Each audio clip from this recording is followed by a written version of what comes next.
તો દાહોદમાં ફિલ્મી ઢબે નકલી ફાઇનાન્સ બેંક ઊભી કરી એક જ્વેલર્સ સાથે 28,60,000 રૂપિયાના 200 ગ્રામ સોના બિસ્કિટની ઠગાઈનો ચોંકાવનારો બનાવ સામે આવ્યો છે।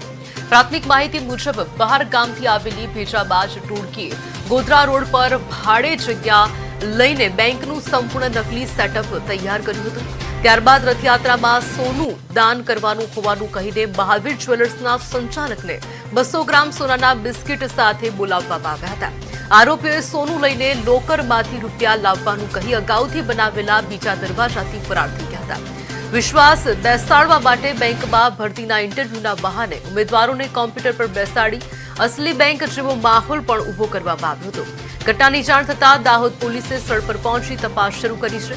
સીસીટીવી ફૂટેજના આધારે શંકાસ્પદ આરોપીઓની ઓળખ અને શોધખોળ હાથ ધરવામાં આવી છે।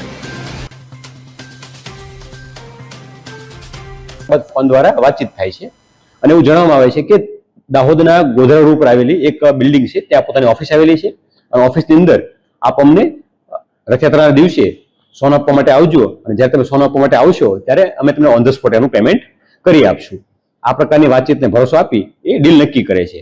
ત્યારબાદ જે ભોગબનાર વ્યક્તિ છે એ જે સોનું હતું 200 ગ્રામ જેટલું એ લઈ અને રથયાત્રાના દિવસે એટલે ગઈકાલે 16 તારીખે બપોરના સમયે ગોધરા પર આવેલી એક બિલ્ડિંગમાં આવે છે અને ત્યાં જે આરોપીઓ છે એમણે એક ઓફિસ જેવું નિર્માણ કર્યું હતું ઉત્કર્ષ સ્મોલ ફાઇનાન્સ બેંકના નામથી, એનું ફ્લેક્સ બેનર લગાડીને, અને એની અંદર આ 2-3 દિવસના ગાળામાં તે એ જગ્યા હતી એમણે રેન્ટ ઉપર લેવા માટેનું ગોઠવણ કરી અને ત્યાં ફર્નિચરની ગોઠવણી, ટેબલ ખુરશીઓ, કોમ્પ્યુટર અને ઓફિસનું સ્ટ્રક્ચર બનાવ્યું હતું કે જેથી પ્રથમ દ્રષ્ટિએ કોઈ માણસ આવે તો એવું લાગે કે અહીંયા કંઈ ઓફિસ ચાલે છે।